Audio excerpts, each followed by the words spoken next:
Hello, whiskey lovers, and welcome to another one of Mark's Whiskey Ramblings. Again, not one, but two single malts. But in this case, both are bottled by Klubb23, which is a Belgian whiskey bottler. And the name is actually derived from the fact that there are only 23 members in that club.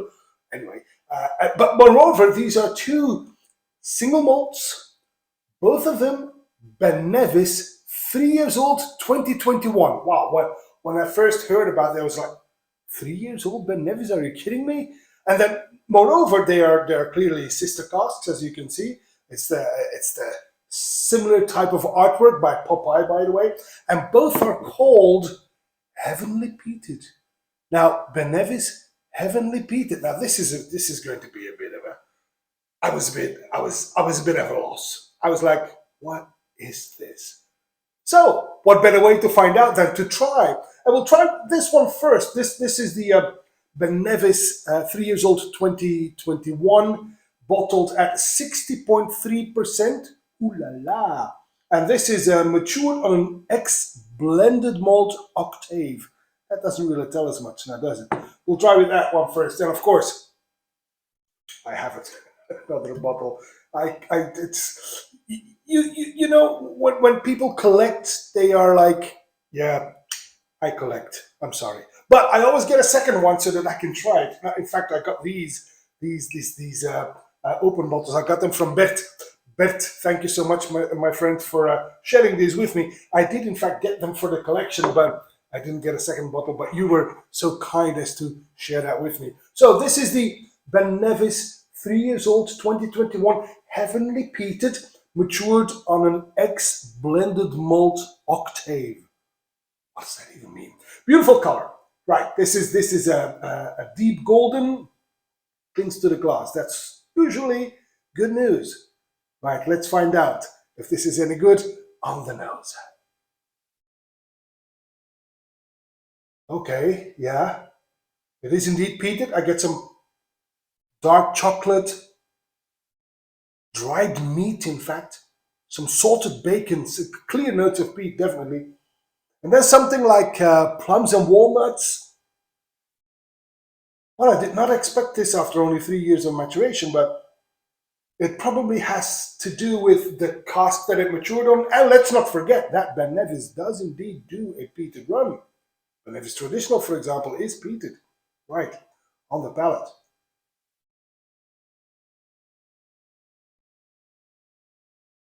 Mm-hmm. Hmm. Now, candied fruit comes first. I get some peach and apricots, I get cherries, I get pears, and then I get the spices, and then I get the peat. Oh, it's a beautiful combination, though. And it's got the necessary spiciness, got all these, yeah. But despite that, this is remember that this is 60.3%. I I don't feel the need to add any water. Finish.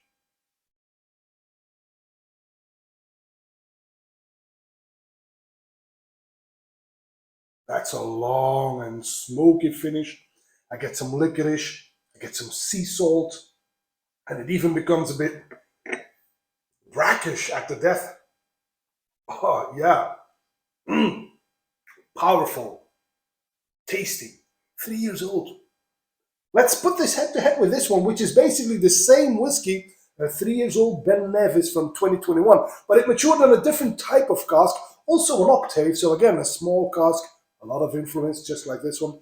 In this case, it's not an ex blended malt cask, but this is an ex-Caol Ila Oloroso sherry octave. Oh, wow. So, Caol Ila and Oloroso. Oh, my. Thanks, Bert. Let's give this one a go. It's bottled at a slightly lower ABV. This one was 60.3. The one I'm pouring now is 59.6. So just slightly lower ABV. Let's give this one a go. It's basically the same color, isn't it? Yep, it's the same color. So a deep golden Caol Ila Oloroso octave. Wow, on the nose.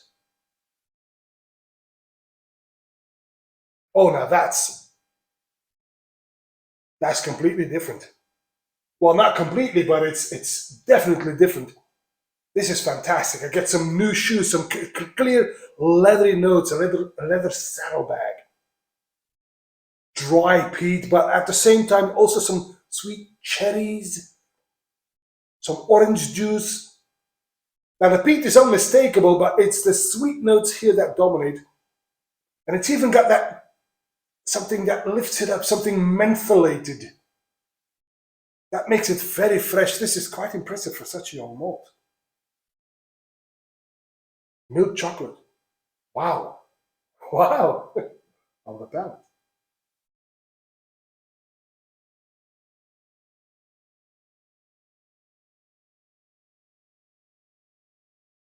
Again, the alcohol is well integrated. There's no burn at all, despite this being bottled at 59.6% ABV. It's smoked meat wrapped in a peaty jacket, dried fish in there, some licorice in there, but then the fruitiness appears, which is apples, pears, citrus fruit as well, and even some dried apricots. In fact, and this is good. It's a bit spicy though. I do get some nutmeg. I get some fresh ginger, and the menthol. The menthol is that really stands out in this case. Wow, similar yet different on the finish.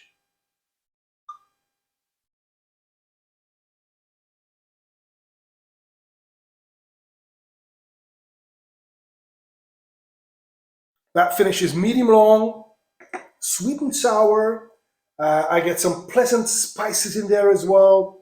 It's nicely peaty as well.